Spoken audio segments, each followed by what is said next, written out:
Hey guys, how's it going? And welcome back for another Hell Let Loose video with the Terminator. So, with the Future Games Show developer presentation, Max, the lead developer of Hell Let Loose, officially announced that the 27th of July is when we're getting Update 10 and when early access is ending. We also got a very nice looking but short trailer of the Eastern Front, showcasing what must be Stalingrad in all its glory, with T-34s rolling on the rubble, surrounded by Soviet infantry as they engage the enemy forces. It's really a beautiful thing. That being said, the game still has a lot of issues, things that many players complain about, which is the main topic of my video today. So in this video, I'll be running through 5 core reasons why Hell Let Loose isn't ready to leave early access.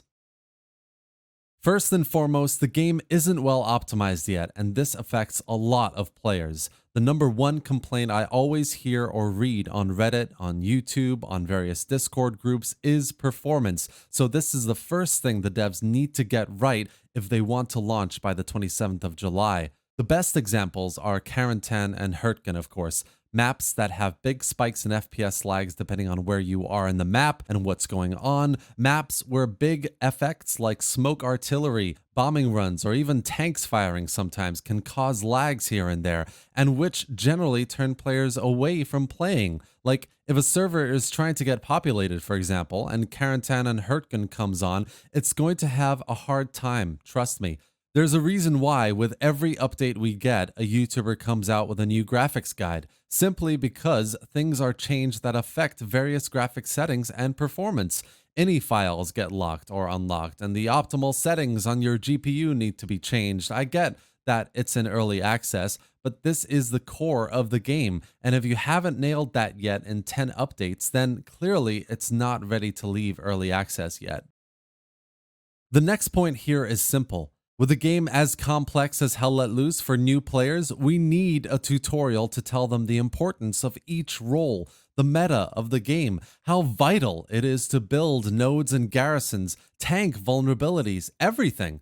I mean, most new players don't even know how to properly cap a strong point or how much supplies you need to build things. There's no proper way for players to learn how to play the game, and so 90% of the time, they go off doing their own thing, without a mic and without cooperating with the team, which is completely game-breaking.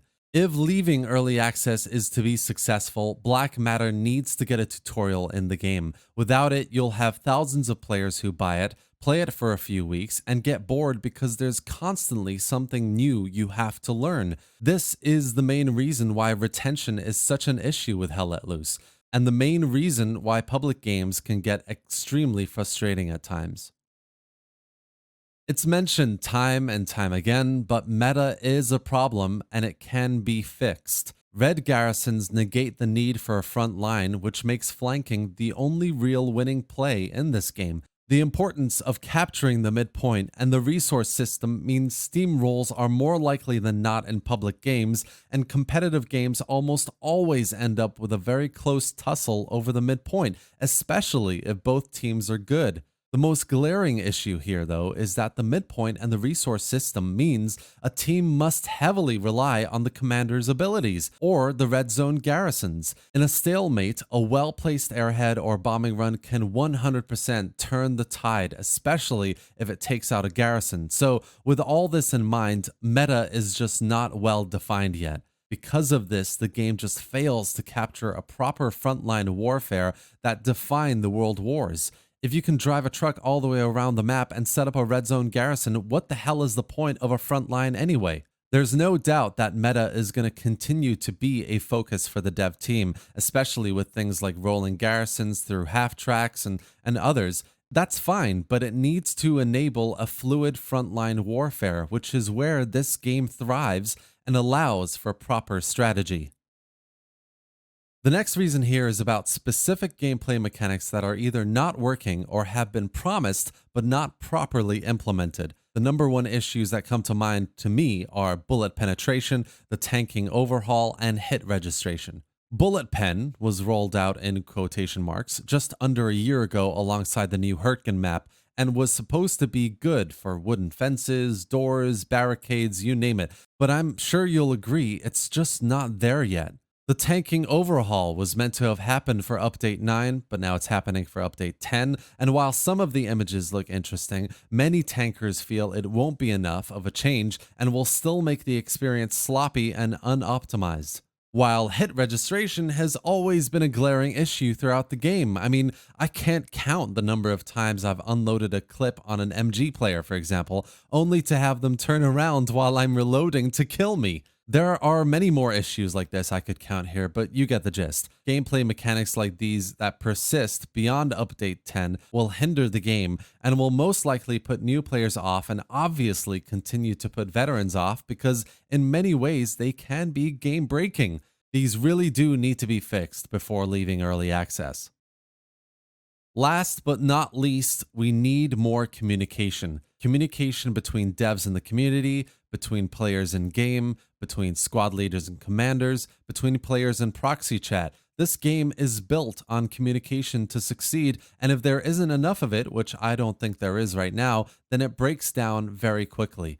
From a developer community point of view, we're getting a new roadmap soon that shows us what we might expect beyond early access, which is great. But what are the devs prioritizing? What timelines are they working with to release new content, as well as work out issues we've discussed so far in this video and more? I mean, surely they must have a deadline for putting a tutorial in this game, because that alone would solve many of the issues we've talked about here.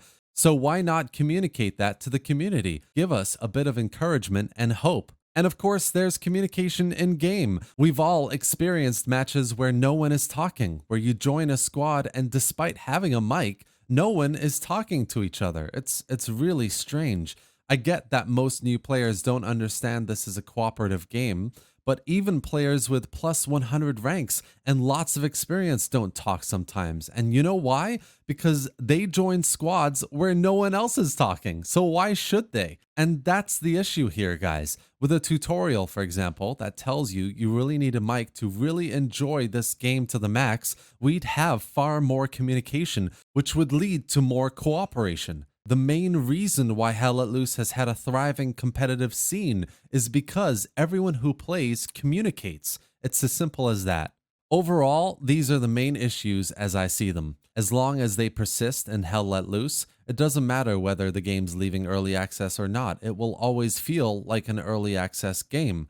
I really do hope Update 10 resolves many of these issues, but if it doesn't, leaving early access is just coming too early. The game isn't ready for it. That's it for today, guys. I hope you enjoyed this video, and if you did, give it a like and drop your thoughts and questions in the comments section below.